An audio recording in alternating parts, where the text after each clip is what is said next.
Well, good morning. I had some people ask me over the weekend who have been listening to the last few shows, and they asked if I've always been a grumpy old man. Well, I didn't used to be a grumpy old man. I used to be a grumpy young man. This news business does this stuff to you. Technology's changed, but the core of this business has not. It grinds you into grumpy. When I was a young reporter, we didn't have Google Analytics to tell us if we were doing well or doing bad. We had a nasty city editor named Greg who screamed across the room if we took too long to finish a story. That was our analytics. Very reliable and very terrifying. Today, young writers feel like there's no limit on how long their stories can be. In my day, if you wrote longer than assigned, the copy desk chopped it in half, removed the verbs, and you hoped the readers could figure it out. It'd be like mayor, scandal, chaos, details page 12. Folks, that was Pulitzer Prize stuff. They don't even get me started on social media. They tell me now, we need a TikTok. The hell am I supposed to do, lip sync a city council meeting? I can see it now. Lawmakers debate 2026 budget. Ooh, watch me twirl. No, thank you. If I twirl, it's because the coffee machine worked this morning. And now we got consultants who want to charge us money to say our website should feel more alive. You know what used to make a newsroom feel alive? Deadlines, fear of editors, and coffee that could burn a hole through a metal horseshoe. Reporters today talk about life balance and being forced to multitask. Listen, kid, I once covered a house fire, a school board meeting, at a county fair all on the same day, while an editor yelled at me through a landline that weighed as much as a bowling ball. You ain't lived till you've typed a story on an electric typewriter with one hand while you're holding a funnel cake in the other. Anyway, I'm not really grumpy. I'm seasoned, experienced, perhaps a bit weathered. I'm like a classic car. I smell vaguely like old leather, and nobody under age 30 knows how I operate. But I'm still running, baby. And if you want my opinion, and God knows you should, I've been giving it away for decades, old newspaper guys like me ain't dead. As long as people want truth, as long as they want facts, as long as they want to hear from guys whose joints crackle louder than their words, they'll come back to me. And I'll always come back to you. Now hush up. I'm trying to do a podcast. All right, let's start the show. Greetings and salutations, and welcome once again to the Newsman Weekly Podcast, episode number 74. Let me say good morning to Zach Heiser, the show's executive producer, and Hayden Gray, our official videographer, for at least one more week. Good morning, gentlemen. Welcome to a new, fresh week of journalism hell. Speaking of hell, how the hell was your weekend? Yeah, good morning, Carl. It was an all-time rant. Loved it. Thank you. The bit about we didn't have analytics. We had a guy named Greg. Yeah, exactly. I almost spit out my coffee. Yeah. And Hayden, it's good to have you back this week. After we were without video last week, it kind of seemed like you weren't here. Wow, I was irrelevant. Well, I kind of felt like this is part of your rant. I don't know. I kind of felt personally responsible for that, Carl, since you had to yell at me last week. Well, I had to yell at you because you needed yelled at, Hayden. Yeah, that's a weekly occurrence. Well, No, this was a real yell. I didn't like it. I heard about I was in that, timeout. Yeah, this was an F-bomb yell, so okay. I'll just throw Did it you out do there. it in front of the team, or did you take No, him I into did a in front. private room? Did it right here in this room, Yeah, right before we went on the air. Yeah, I got PTSD in here right now. Yeah. All right. So, what did you guys do this weekend? Rake some leaves, watch some football, hung out with my kids. Did I or did I not see a picture of you in a tux? Yeah. I was a let's- little dressed up. Yeah, Went to Westbrook for a little fancy event with the wife. Went to and Westbrook. I know. I don't. Hanging out with the hoi polloi. I don't How like the to, other I side don't like lives, to talk Carl. about. I don't Yeah. like to talk about that side of my life. Yeah. Well, you know what? Then tell people to stop posting pictures of you on Facebook. I know. Because I saw it. I said, oh, look at that. It's social media. Heiser's drinking with his little finger I know. extended up in the air. You can't do anything without getting photographed these days. Yeah, you know. paparazzi. Yeah. Man. But it's getting darker every day. So that's I've been depressing. saying that for 30 years. every day gets a little darker in my life. Hayden? Didn't rake leaves. I just let the wind take them Yeah, where they lay. So let them go to the neighbors. Let the neighbors rake them. Good call. Yep. But other than that, kind of against my will. But I had made a bet with my wife. I said that, 2 weeks ago now, when we had that snow on that Monday. Even if it didn't all accumulate, I said if they said it snowed more than an inch, then we could start putting Christmas stuff up. Oh, that's a bad bet. Early, yeah. You that took was a bad beat on that one. That was a bad beat. Yeah. So we didn't put the tree up, but we started getting stuff out. Oh, that's fine. We've had Christmas stuff I up know. for about a week now. That's just, Yeah, to each their own. Wait till all your kids are out of the house people- and you'll realize you don't need you Christmas stuff. Post-Thanksgiving people are just so adamant. Like, you don't see people decorating for Christmas now that are like, oh, why would you wait till after Thanksgiving? You're an idiot. But the other side seems to really be triggered by people that decorate early. I'm a Thanksgiving evening. I don't like to rush Thanksgiving Eve, huh? Oh. Evening. I'm saying it doesn't have to be Wait, there's football to be watched. What are you doing out No. decorating? an evening, and you can have it on while you're doing it. Oh. Evening. Yeah, well, once you get old like me and you don't have any kids at home anymore, you put up like a tree. Like a little tree. The day before the grandkids are coming over. Right. I mean, there's No, I get it. I other don't than even think that, my dad has a Christmas tree No, anymore. well, he lives in the South. There's no does. such thing as winter. That's true. Well, while you were off decorating or beginning the Christmas decorations because you lost a bet and Heiser was out with the hoi polloi out of Westbrook, I joined the Mansfield Homebrew Club on their 30th anniversary year for their annual pub crawl. Oh, fun.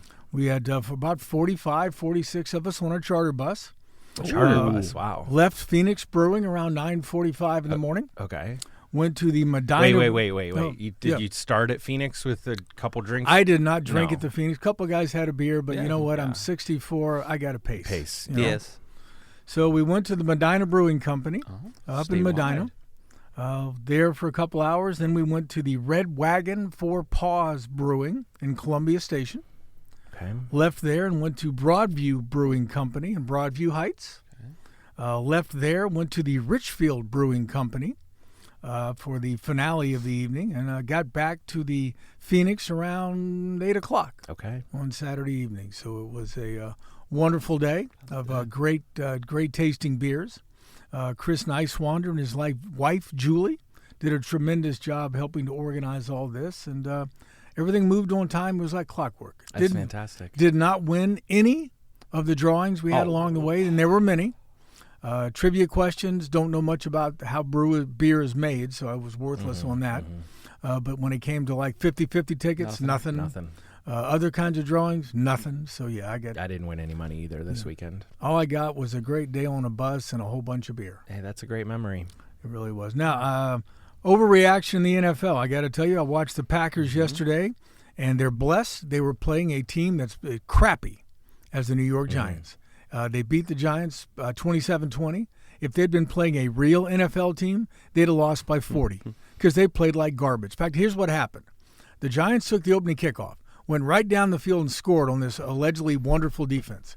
Drew Brees is the color commentator, and he is yipping the whole drive about how the Giants look rejuvenated. You know, everything's going to plan. It's going to be a great day. I told my wife, turn the sound down. I'm done listening. Yeah. Mute. I watched the rest of that game with no sound. And she's like, well, why don't you have it on? I said, listen, all Drew Brees does is drop one cliche after another. I don't need to hear him tell me that's a stick route or you've got to stop the run and then stop the pass. I said, I know all this stuff. So later in the game, when there was some questionable call when they were reviewing it, she goes, I'm going to turn the sound up so I can hear what they're saying. I said, you turn that sound up, that remote's going out in the backyard. So It's a veteran move, and it's smart. It's the way to do it. You don't need I couldn't, Should have found a Packers broadcast somewhere on your phone. Well, or I something. screamed enough as it was at Green Bay. Yeah. If I'd had to watch that game and hear Drew Brees Yeah. extol me on the virtues of Jameis Winston one more time when we dropped 4 interceptions, that guy should have thrown 6 interceptions. Well, you're going against Jameis Winston. That's what Jameis does. So, you knew that man is like... They're down their quarterback. They're down their best running back. They're down their best wide receiver, and they still should have beat the Packers by 20. Anyway, Green Bay won, second place in the division, still good shot at the playoffs. That's how I feel about that. Now, the Browns, you guys finally got to look. Got to look. Got to look at the future. Yeah, with Shedeur Sanders. Talk about nothing that. like setting him up for success for going against the second half in a freezing cold game against a desperate Baltimore Ravens team that needed a win, that needs to win most of their games all the way out to win the division probably. And oh, by the way, he's never practiced with the starters, never taken a stat behind this offensive line. Good luck, kid. Hope you're great. Whose fault that is? And whose fault is it? I don't know. I mean, it's probably the Browns coaching staff and the whole organization for everything. But what a wonderful performance he gave. Well, he threw the ball 16 times. 16. He completed 4 of them for 47 yards. Yeah. So he averaged just about almost 3 yards a pass. He fumbled and he threw a pick. He was intercepted. He was sacked twice. His passer rating was 13.5.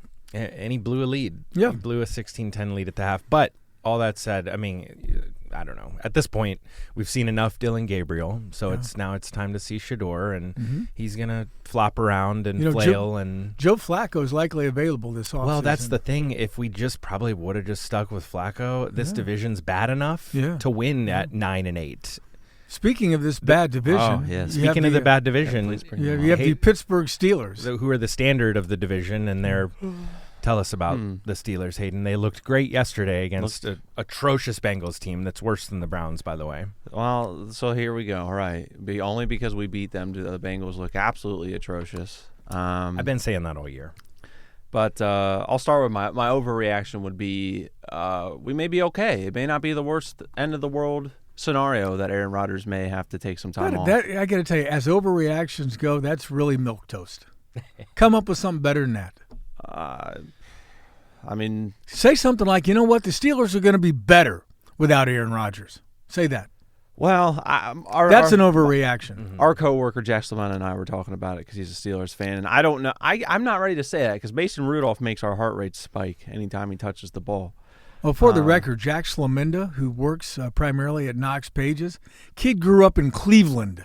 Okay, Cleveland. Yeah, but and he's a Steelers fan. He's smarter than everybody. He's a Bama guy too. Yeah. That part, don't bring that up. He went to high school in Cleveland. Okay, go ahead. But anyway, no. I mean, I think if you want, we're gonna win a division still. That's fine. If you want that to be an overreaction, if that's bold enough. Yeah, it's not quite as bold as we'll be better without a broken-armed Aaron Rodgers, but it's pretty close. So, all right. What else? Anything else on the NFL weekend? I don't think so. Any other Cleveland Guardians pitchers get indicted for illegal gambling over the weekend? Okay. I did watch a little bit of the Shelby game Friday night. That was ugly. And I mean, it wasn't a game to really watch. But my wife was just like, really, it's just please turn this off. I turned it off, and then I turned on some of the Centerburg. Colonel Crawford game, which was a little bit better. But, oh, my God, I don't know where Centerburg, if people like the closeness of the stadium and the stands at Arland Field, you'll love where Centerburg plays. Oh, it's crazy. I mean, on mean, top of each other. Do they have a track? They don't have a track there? I don't remember seeing a track. But there's I can't remember. It's been a while since I've been there. But it's on one half of the field, it goes up a hill. Yeah. And there's like people standing on the out-of-bounds line. Yeah. This is ridiculous. I like that. No, it's crazy. Somebody's going to get killed. All right, put folks. a flagpole in the playing field like they had at that old Houston Astros stadium. Yeah, I'm.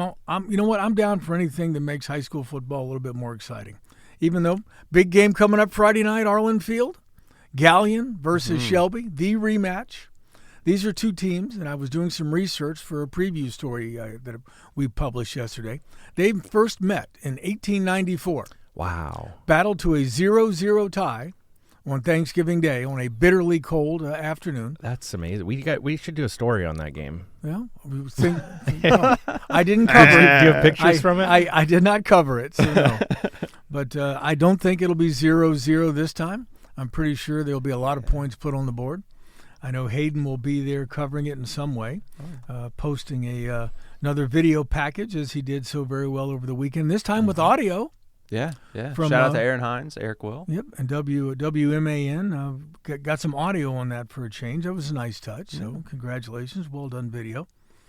All right, folks, we couldn't do one Newsman Weekly show, much less 74 episodes, as we are today, without all of you. So thanks again to everybody for joining us for your weekly dose of news, information, and a whole bunch of crap we hope was at least a little bit entertaining. We're grateful and, quite frankly, gobsmacked that so many of you come to us every week, an audience growing by leaps and bounds and leaps each and every week. We know we couldn't do this show without your support, so we're very grateful. Many thanks to local country singer Luke Watson, who months and months ago wrote this show's theme song, Smoke and Drink. I did my bit on Saturday. You did. Our thanks also to the great folks at Relax It's Just Coffee for sponsoring this show and being such a great partner to the Newsman Weekly. Every day starts better with great coffee, and our friend Paul Kimmerling and his baristas at Relax simply have the best in town at 105 North Main Street in downtown Mansfield. All right, we launched a new segment last week, and we're going to try it again this week. It's called simply, What's Carl Watching? What's Carl watching? What is Carl watching? Well, this week it was Nobody 2, starring the great Bob Odenkirk, which is now streaming on Peacock. Did you guys watch Nobody, the first one? No. No? Have Okay. not. Haven't heard of All right, well, critics didn't like Nobody 2 very much, but it scored well on Rotten Tomatoes, and I trust that system a lot more than I do legacy film critics. The sequel picks up right where it left off with Hutch Mansell's secret identity, now as a known element. In the original, Odenkirk was living the life of a mild-mannered accountant until he was forced into action. He's like a CIA killer on steroids. Now, I fell in love watching Bob Odenkirk during Breaking Bad and Better Call Saul when he played this Weasley, wimpy, conniving attorney. In this one, he's like, again, he's a CIA guy. He just goes around killing people on behalf of whatever agency he's working for. He's always getting beat up, but he's always killing people as well. He decides it's time for a vacation. He's married. He's got 2 teenage kids. His wife's kind of nagging at him, hey, we got to get away every once in a while. So he takes the entire family, including his grandpa, ably played by the great Christopher Lloyd, again. They go to Plummerville, a Midwest tourist hotspot known for having the oldest water park in the United States. He went there as a kid, had cherished childhood memories. Now he wants to share it with his entire family. But things don't go as planned. Plummerville, it turns out to be a way station for the transportation of money, guns, and all sorts of nasty weapons of mass destruction. His inability to walk away from a confrontation leads to him accidentally discovering the truth behind the theme park. What follows are confrontations between the unassuming, yet still highly lethal man with a bevy of adversaries, the most danger of which is the private army controlled by a psychotic arms dealer. Nice. Even with a fresh small-town Americana setting, this plot progression is eerily similar to its predecessor. The confrontations Hutch faces grow in bombastic scale. From one set piece to the next, everything culminates in a bloody throwdown at the amusement park where he uses Home Alone-style ingenuity to dispatch one enemy after another. All right, there's not a single deep thought in this entire movie.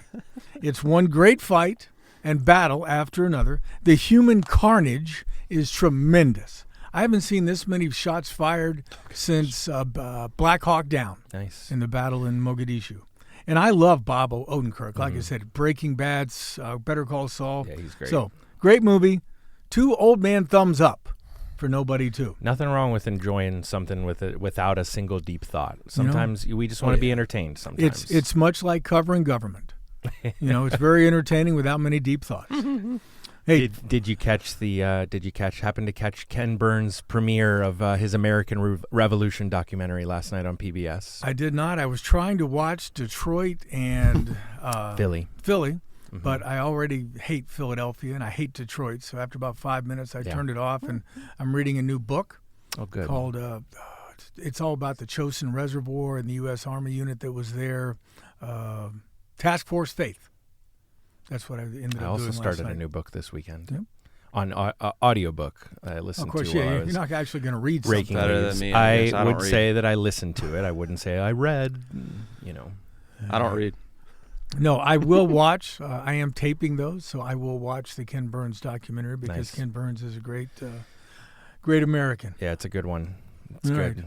In just a few minutes, folks, we'll be joined by Ashland University history professor John Moser, a certified friend of the show. We'll learn more about an upcoming career path change for John, his work on TV's history's greatest mysteries, his thoughts on AI in today's classrooms, and we'll chat a bit about the state of politics and government in America today, so stay tuned for that.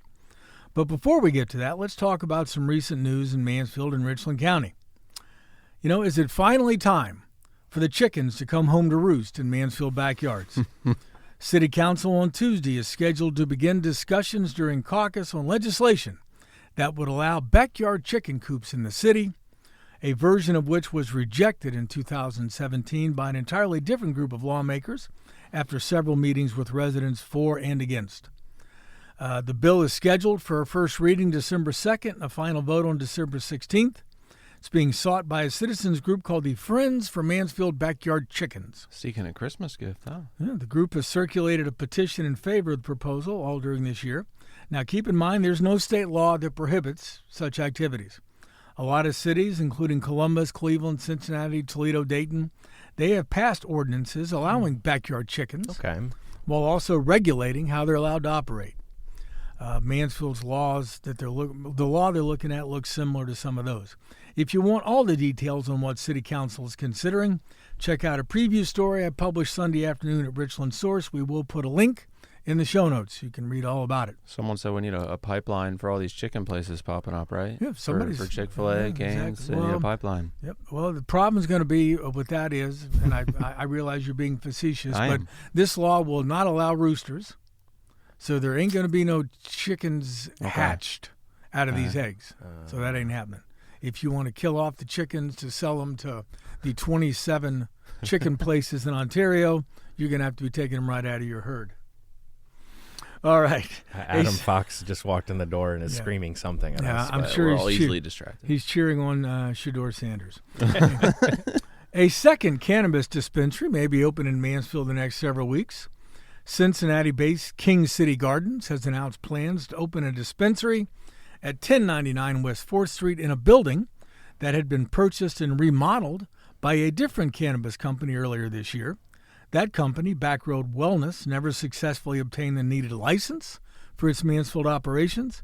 So here comes King City Gardens. And Backroad Wellness, it had nothing to do with being certain proximity to No, had nothing to do. Had everything. Because I saw some comments about that. It had everything to do with one of the people listed on their licensure application had a prior criminal offense which prohibited him from being involved in the dispensary operation. I talked to Brandon Cagazzo, a digital specialist for King City Gardens. He said they've taken over the space. They plan to open after some minor cosmetic and branding changes. He said the Garden Mansfield is what it's going to be called. It will feature a modern, welcoming design with a convenient drive-through. Yes. Heiser, a drive-through. I love that. Making it easily accessible for patients and customers, like they say patients, customers across north central Ohio. Medicine. Said the company was targeting an opening in late November, early December, and they are a cultivator-owned dispensary. They grow their own. They're not getting it from somebody else. I did notice in the original email they sent out, they said it was conveniently close to I-71. So I thought, wow, they're finally putting one there on Hanley Road. Good thing they got that intersection done. Right. But then I looked at where the license was. I'm like, that's not anywhere close to I-71. Conveniently close. But so, Brandon, you might want to rethink that marketing. You're not anywhere. You're closer to US 30. Did you mean 30? 30 to 71. Yeah, you know. I mean, it's closer to I-71 than Bucyrus is. But anyway, I wrote about that development on Friday. Again, check out the link in the show notes for more details. Finally, the Madison Local School Board of Education will likely vote on Wednesday about closing Mifflin Elementary School and cutting at least 26 jobs district-wide. The board met last week with Superintendent Rob Peterson and Treasurer Brad Stevens to discuss the district's financial future after residents rejected a proposed income tax levy on November 4th. Was it the 4th? Was that when the election was? It was. Okay, November 4th. They agreed to formally vote on several cost-cutting measures at the meeting coming up this week.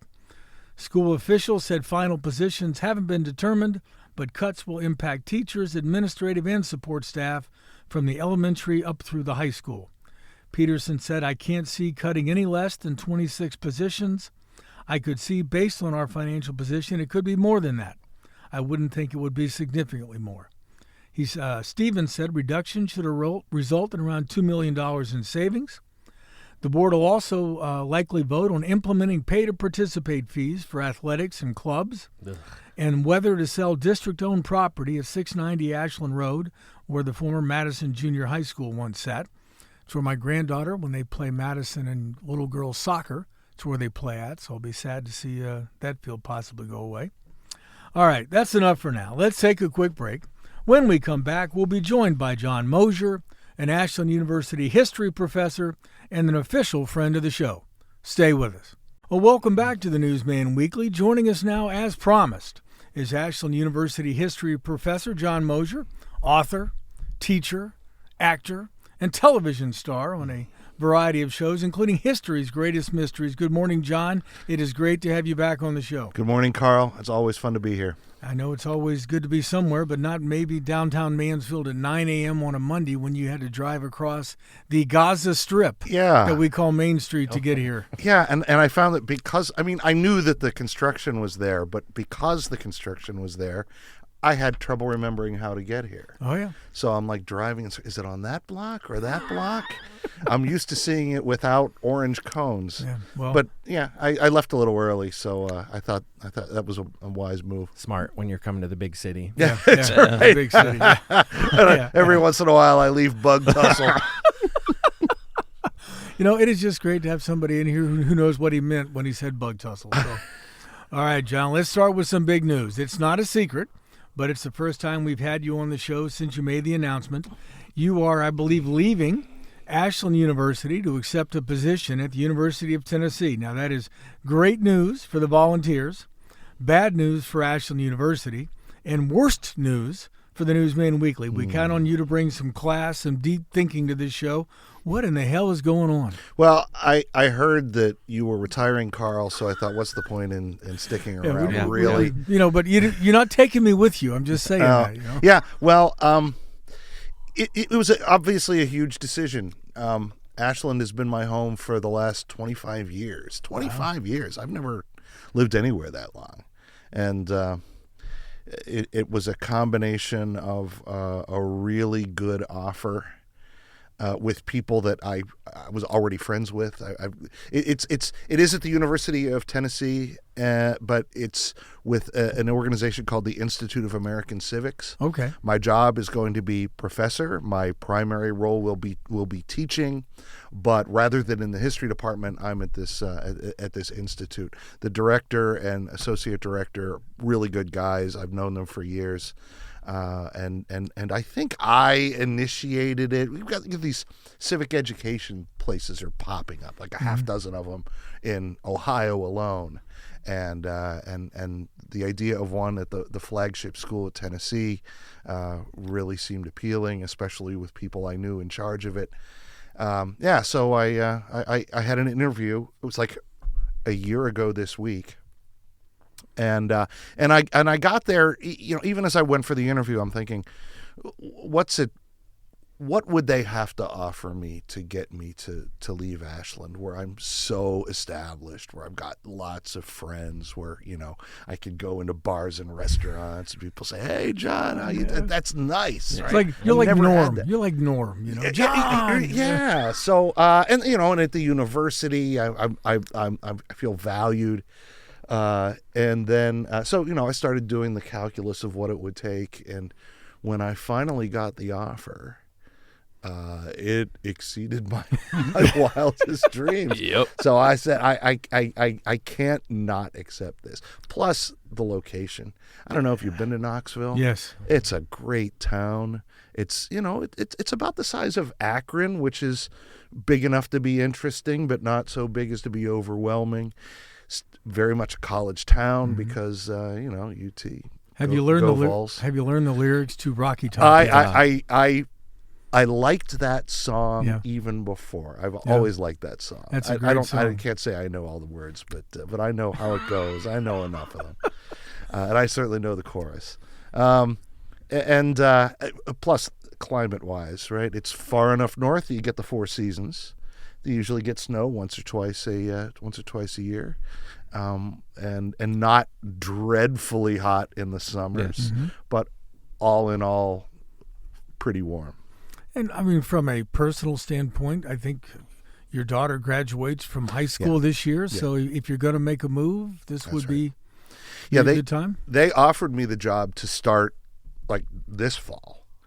And I asked if I could defer for that very reason. We weren't going to uproot my daughter. Yep. If they had said no, I probably was going to end up accepting anyway and getting an apartment down there, and that would have not been optimal.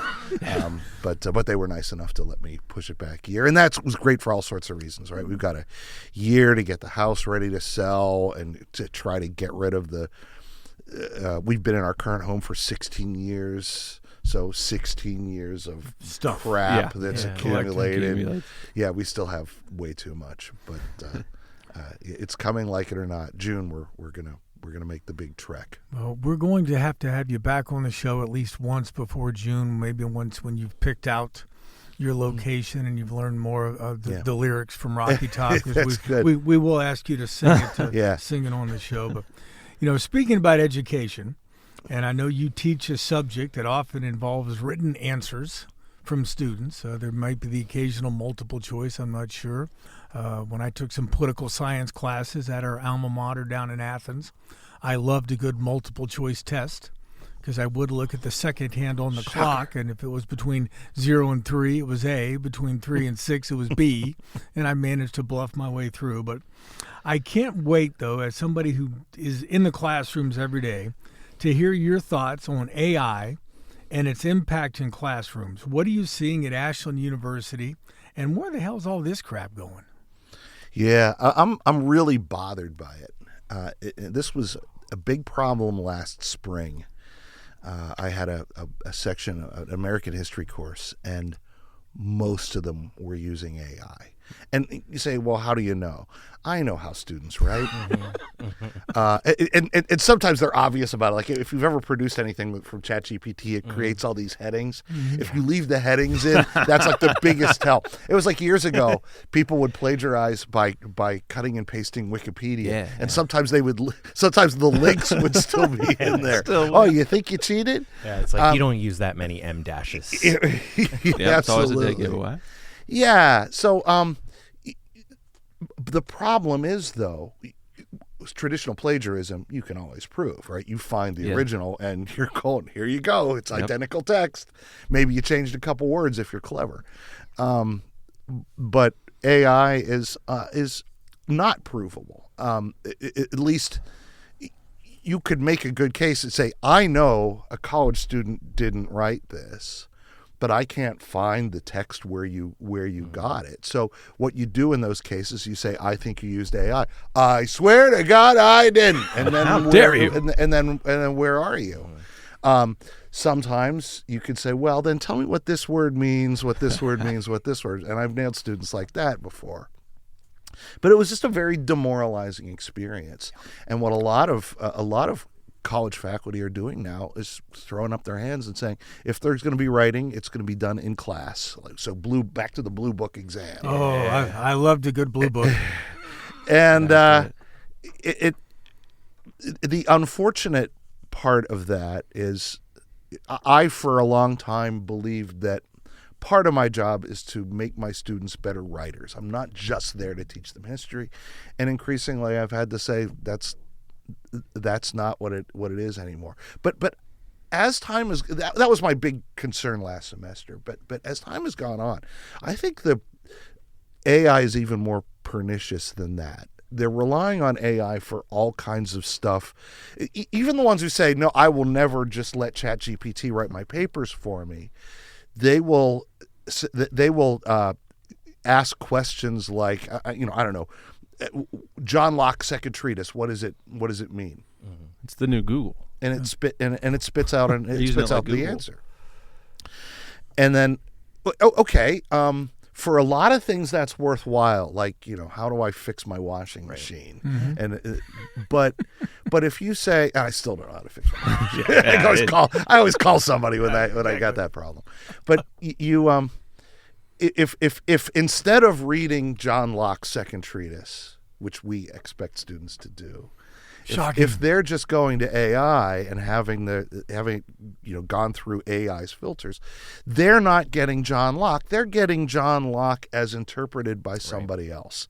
And the point of education, or one of the major points of education, at least for me, is for students to read things that are hard and come to their own conclusions about it, and then we have conversations about that in class. To become a critical thinker. In other words, to become a critical. One of the things that's bugged me in education is, we have to teach critical thinking. Whenever you say we have to teach critical thinking, you kind of lost the point already. Yeah. Critical thinking is something that happens. You automatically start doing that as you become educated. Teaching critical thinking without teaching the stuff is a good way to get a bunch of uninformed opinions. Well, I think about this. Well, how do you know that? I don't know. I'm being critical. I'm a critical thinker, dang it. Do you think talking, like orality in the classroom is going to make a comeback, like just passing around ideas, giving speeches, and then criticizing those ideas or talking about those ideas in class, something that even with personal computers, it was like, okay, it was all about writing. And do you think just like oral lessons and or oral assignments are going to make a big comeback in college? I think they're likely to, maybe in the form of oral examinations, one-on-one. Takes a lot of time, right?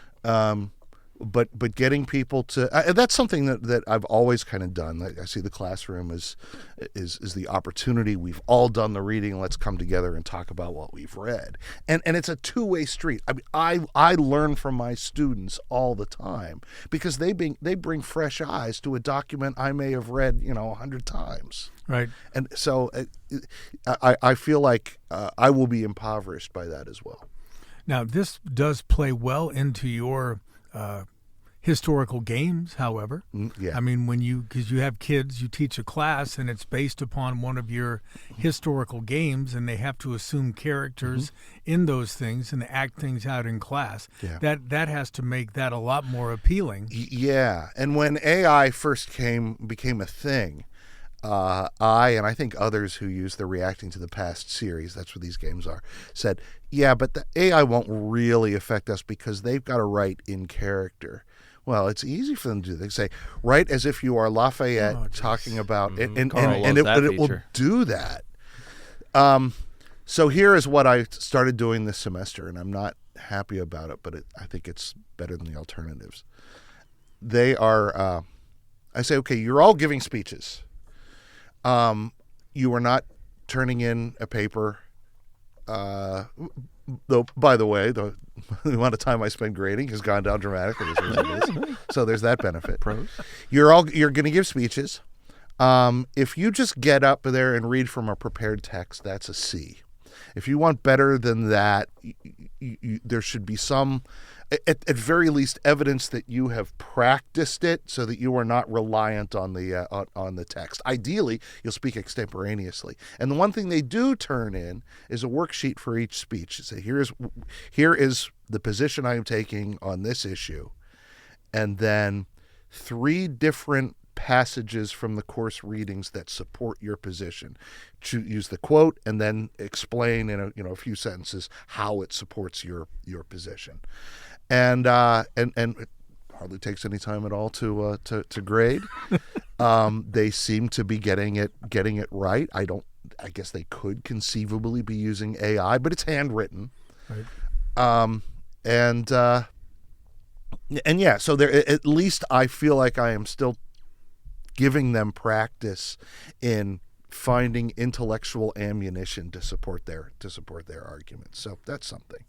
Now, for those who don't know, John is also a historic TV personality, flying out to Hollywood and other places in California to tape segments on history's greatest mysteries. I think your most recent tapings involve things like the 1911 theft of the Mona Lisa, lost Confederate gold after the Civil War, the Boston Strangler, the death of Bruce Lee, one of my favorites, the 1978 Lufthansa heist, and mysterious Area 51.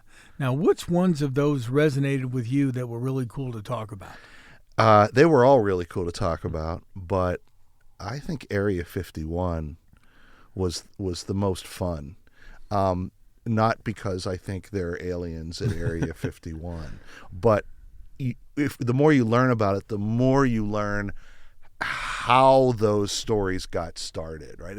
It was the testing ground for the U-2 high altitude reconnaissance planes back in the 1950s.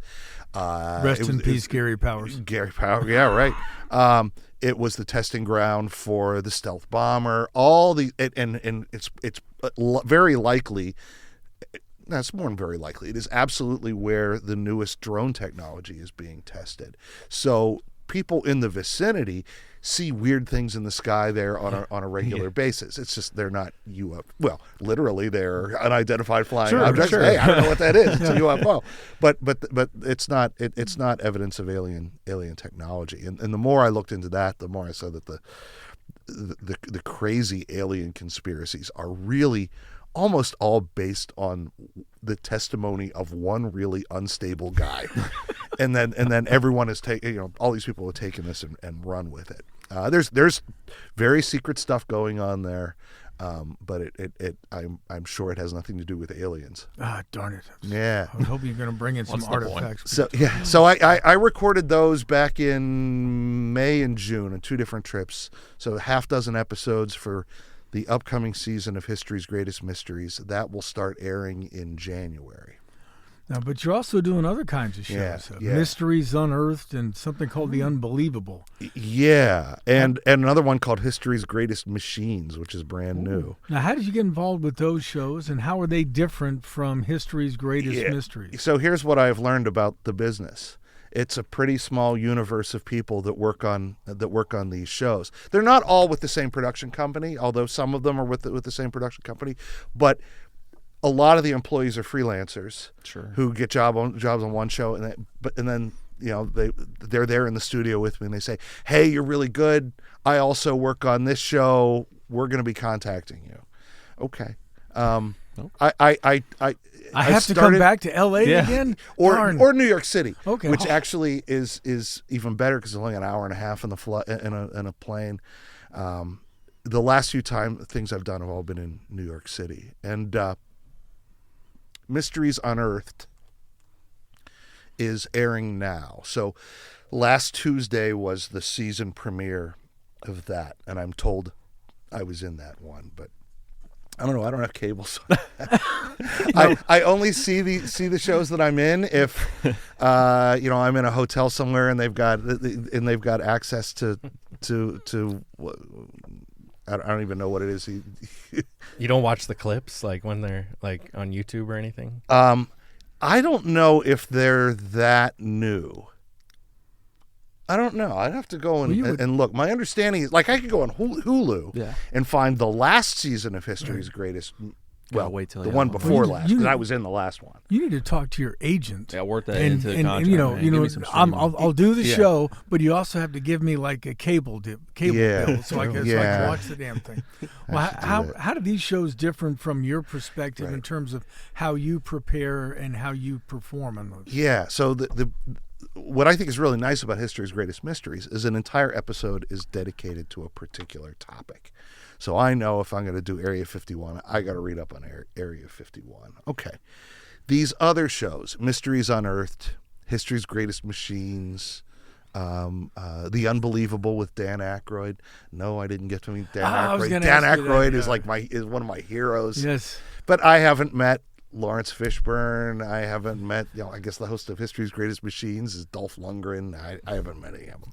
But these other ones, they are a lot of short segments, 5 minutes, maybe 10 minutes max, and they organize them around a particular theme. So to be honest, I can't remember. Like, I will go in for a 4-hour session, and I'll do like 15 of these. And I'm not the only person on any of these segments, but we just work our way through what they have for me. So it's definitely quicker, although some of these I'm there for like 6 hours at a time, and that gets to be a lot. Now, do they tell you at least in advance what the theme is? You just have to go off the top of your head. Well, they tell me what the specific subject is. I don't always know. No, you know what? They say at the top what episode it's going to be in, but I tend not to even look at that. I just look at, okay, you want me to talk about this guy who found World War I era ammunition under his house or something like that. That's one of the running themes of Mysteries Unearthed. Someone's digging in his yard. A landmine. No, not landmine probably. But they find money, or they found on the other side of a painting that they had a lost Da Vinci. That was a recent episode. So I those I don't retain as much information about them because I spend so little time with them. I always wondered with those shows, like, is there a lot of dialogue between you and like a director or something, or is it just like, here, you monologue and we'll cut where we need and place it? There is a director who was just off camera. Different shows do it different ways. Yeah. Often they're asking me questions and letting me answer them. Sometimes they're feeding me lines. They probably would not like me to say that. Yeah.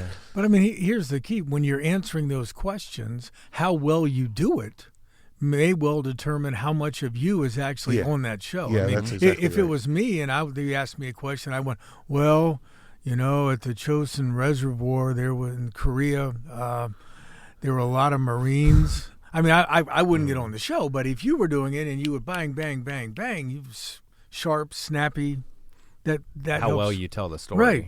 Yeah, that's what they're looking for, storytellers. Yep. No wonder they haven't called me yet.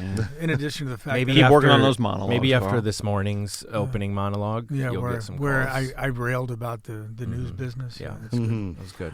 All right, John, we recently ended the longest so-called government shutdown in our nation's history, and I put quotes around government shutdown because I didn't see any big impact of it, I believe. And everybody that was idled is getting back pay, and other people will get front pay, and some people will get side pay. I believe this one lasted 45 days, which broke the record of 35 days that was set during the first term under President Trump. How often in our country's history do we have these things? Why do they happen? And from your standpoint, do they ever result in anything good for the average citizen? Well, they happen. They're not something that goes far back into American history. That every time there is a shutdown, it's over a bill to raise the debt limit. And it's only in those recent years in which there's chronic deficits. Everyone knows the debt's going to go up and up and up. So every few months, there has to be some discussion of this. And it's an opportunity for a minority to say, hey, we're getting ignored on stuff that we really want. We're going to block this if you don't let us move forward. In this case, the sticking point were these Obamacare subsidies, which don't look like they're going to get extended.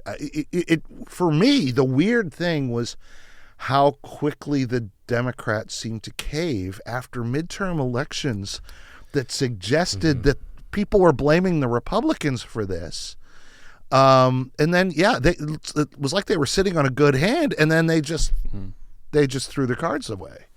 Well, one of the things I noticed as it went through this is there were 8 Democratic senators. Were any of those folks from states that they're worried at all about re-election, or were they just hearing from their constituents so they changed their minds? Or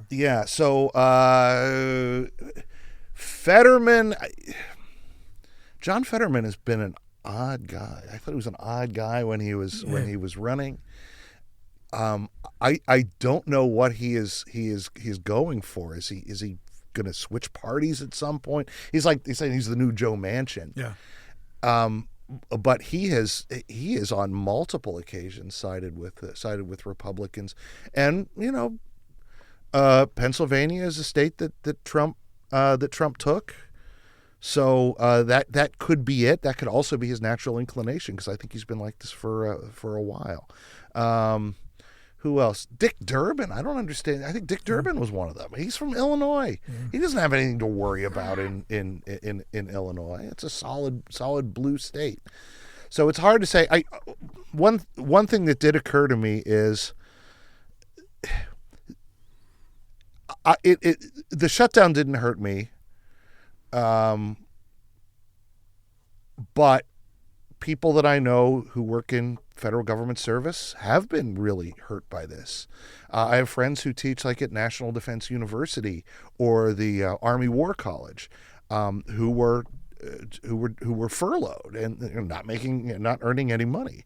Some people, like in the State Department, they're expected to still work just without pay.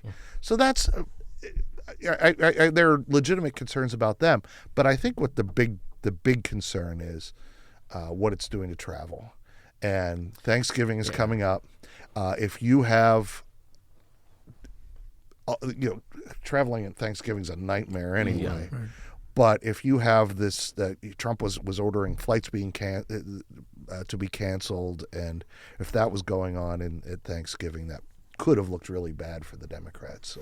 Yeah, I've only ever flown once on Thanksgiving holiday, and it was when I was in the Navy Reserve, and I was going from Dayton to New Orleans. Yeah. And we had to go through St. Louis, and I can't imagine ever again in my life choosing to be in an airport on Thanksgiving weekend. I would just as soon step in front of the jet as do that. Yeah. Now, when I know SNAP benefits, do you think, how big a part did the ending of SNAP benefits, how big a part did that play on maybe some of these Congress people or senators changing their minds? Yeah, but I don't know. Things started happening so quickly. I don't remember where they stood, but the last I heard, a judge had said, you've got to pay all of those SNAP benefits. The question is whether the Trump administration was going to defy a judge's orders, which it has never overtly done so. It has played fast and loose with a couple of rulings, but it's never outright said no, because that, of course, triggers a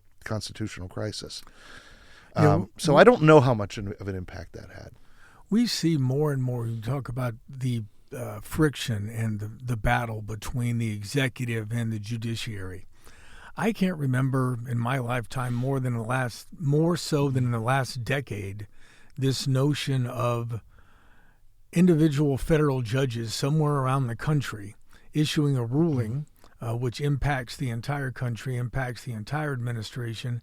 And I can't remember more seeing an administration at loggerheads with the judiciary over seemingly almost everything like we see today. Any historical comparison? It does not go far back. It happened under Obama, and it happened in the first Trump administration. It happened with Biden, but not nearly so often. Mainly because the current administration is doing a lot of unprecedented things, and the stock answer is eventually this stuff is going to get to the Supreme Court. But people want things stopped now. So this very early in the administration, blocking the spending of funds that had been approved by Congress. Well, Nixon tried that and was stopped, and I believe was stopped by the courts then. Right. But now, but this time the Supreme Court has at least provisionally, I don't know if there's been a final Supreme Court ruling on any of this, right, but provisionally allowed it to happen. There's going to be some really huge Supreme Court decisions coming up where the Supreme Court is up until now said, all right, you can do it for now. We have to have a full ruling on this, but. Yeah, I love the emergency rulings of the court where it's one justice who can say something and everything kind of grinds to a halt. Right. Now, I know you've studied a lot of political movements throughout the country's history. How would you rate, and I'm going probably one of my favorites is the chicken in every pot and slogans and all these other presidents, Tippecanoe and Tyler too, and all these wonderful things. But how would you rate Trump's Make America Great Again agenda? And what do you think about the current state of that MAGA movement? Yeah, so there's a lot of social science research that suggests that when people actually cast their ballot, they're not thinking about much. Right? They're not doing. They haven't really researched the positions of people. They vote on what we might call vibes. Yeah, he's tall. He seems morally Kennedy, Nixon. I mean, Nixon sweat during the televised debate, and that made Kennedy president. Right. people like Trump, and you know, I'm not a Trump supporter, but I recognize that he's entertaining, and he's funny, and sometimes it's just stuff, saying crazy stuff, and what the hell, this is funny, and so he projects himself as a tough guy, which a lot of people like as well. And MAGA sounds good. Who doesn't want to make America great again? Which implies America stopped being great at some point. I don't think it did. So I see why that works, and certainly given who he was up against in 2024, Kamala Harris had one of the worst candidates of my lifetime. Right? I mean, worse than John Kerry. Right? Wow. He and was pretty dreadful. He was pretty dreadful too. And arguably worse than Hillary Clinton. Because at least with Hillary, you kind of knew what she was about, and Kamala at the end, people had a sense for who Trump was. No one really knew who Kamala Harris was, but then of course, when you're being very general, make America great again. Yay. Okay, what does that mean? That's gonna get translated into actual policies, and I think increasingly people are not liking what they're seeing there. I mean, hey, tariffs, great. Wait, my coffee costs what? Yeah. Beef is through the roof. And maybe some of them even think, wait a minute, it's not the president's job. The president is supposed to be setting tariffs. The Constitution gives that power to Congress. So and maybe they're not thinking that far, but okay, they like the idea of deportation of undocumented immigrants, but when there's tear gas being fired off in people's neighborhoods because an enforcement action which looks a lot like a war zone, people aren't going to like that either. So right, Trump's got some of the lowest approval ratings now in U.S. history. Now the most recent election, and I understand that some of these higher profile elections were held in blue, if not purple states, but we now have a far left mayor elect in New York City. Democrats have regained the governor's mansion, or will in January, in the state of Virginia. New Jersey elected another Democrat governor. Are these cracks in the MAGA movement, or are these basic election results totally expected because they're in states that should go that way? I think they are bad news for the administration. Even though, as you say, they're like the fact that people or the younger people in particular are flocking to somebody like Mamdani suggests there is a level of outrage out there instead of a business as usual Democrat. And of course, Cuomo's got lots of problems. I'm just amazed that the party regulars couldn't find anyone better to go up against him than a sex pest whose biggest accomplishment during COVID was sending old people to die in nursing homes. Yeah. So, but it was during Trump's first administration that we saw the appearance of the squad, the election of these really pretty far left characters. This is happening as a direct result. I don't know. I mean, it's fun to focus on the squad, right? They're entertaining. Mamdani is entertaining, but yeah, conservatives are never going to win New York City. Sorry, go ahead. Yeah. But you look at like Spanberger in Virginia is not a radical left person. So I do think there are, and she won handily, by the way. And Virginia is purple, probably heading blue, but I can't see that this spells anything good for the administration. There is outrage. Democrats are motivated. And here's the thing about Republican support. Wait, here's the thing about support for Trump. I said before, it's a personality thing. It really is kind of a cult of personality. The enthusiasm that Trump voters have for Trump tends not to extend to other Republicans, even if Trump endorses them. So that's why you had Republicans lose control of Congress halfway through Trump's term, and then why, in spite of Trump endorsing all these guys in 2022, the expected red wave of it. And Biden was vulnerable in 2022. That was the worst of the Biden inflation, right. and the failure in Afghanistan was recent memory. So it really is it should have been a good year for Republicans in 2022. It wasn't, because you had, honestly, a freak show of a series of candidates that Trump was personally. Herschel Walker was a dreadful candidate. He was a great running back. Dr. Oz in Pennsylvania. He was a good doctor. Yeah, maybe. I don't even know that. Good TV doctor. I mean, Herschel, I can say, was a good running back. Oz, I can't tell you if he was a good doctor or not. Yeah. So, so it's the Trump phenomenon is very much a Trump thing. It's not a Republican. Yeah, thing. it is a Trump thing. I was going to say there's this crossover group of people that, and it's probably the same thing with Mamdani, but there was these after the 2024 election, AOC did some talking to people that were like, I voted for you and I voted for Trump. And it's like, well, how could that happen? But it's like this idea of like working class people. Hey, we think this is going to, we like the way you speak to us and we think it's going to make our lives better. Yeah. And then I think, once the economy's kind of still in shambles, grocery prices are still high. So that's going to lose a lot of Trump support.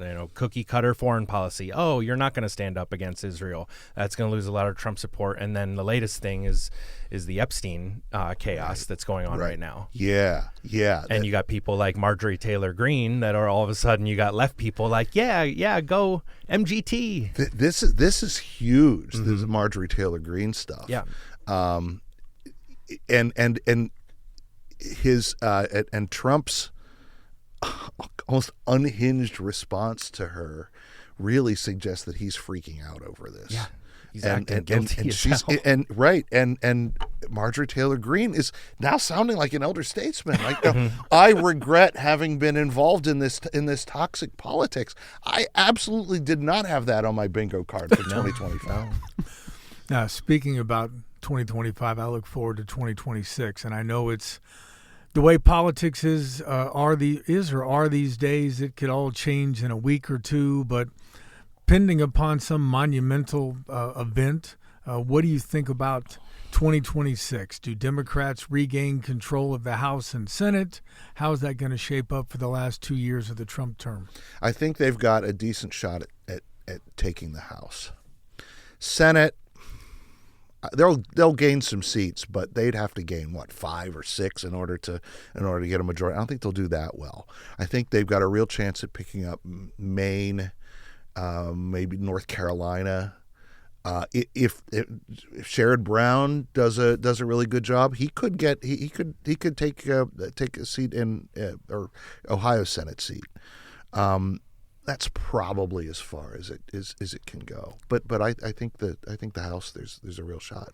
So if that happens, 2 complete years of absolute stalemate. Because not a lot's gotten done other than the one big bill, which took forever and a day to do whatever. I still don't know what's in that.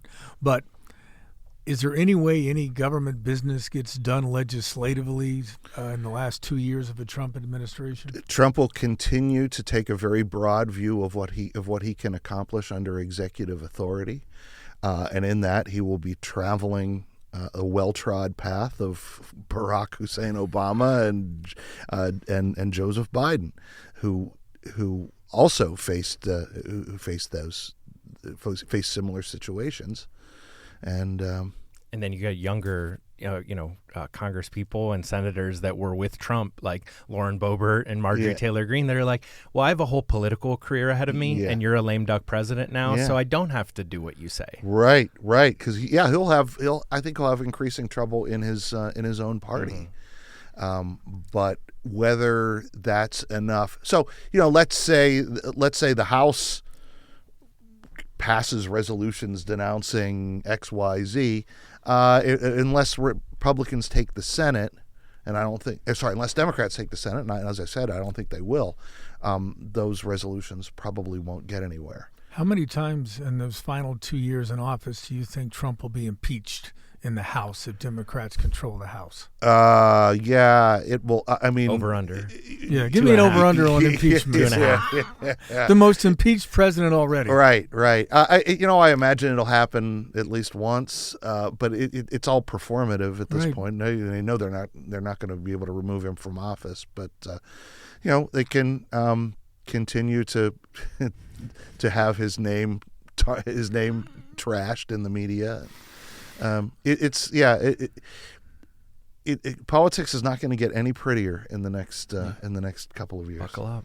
We'll have to have you back for 2026. Even if political chaos. We do it on Zoom or we do it on the phone, but we are going to have to wrap up today's show on that note. I've got to dash out of the office. Many thanks to John Moser from Ashland University and all of the TV fame for joining us today. John, I do want you back before you leave us to go to Tennessee, so keep your dance card open just a little bit. I will. And be sure to join us next week, folks, when our guest will be Mike Woogard, the new superintendent of the City of Mansfield Parks and Recreation Department. We'll ask him about the Parks and Rec TV show, see what part he believes he should have played.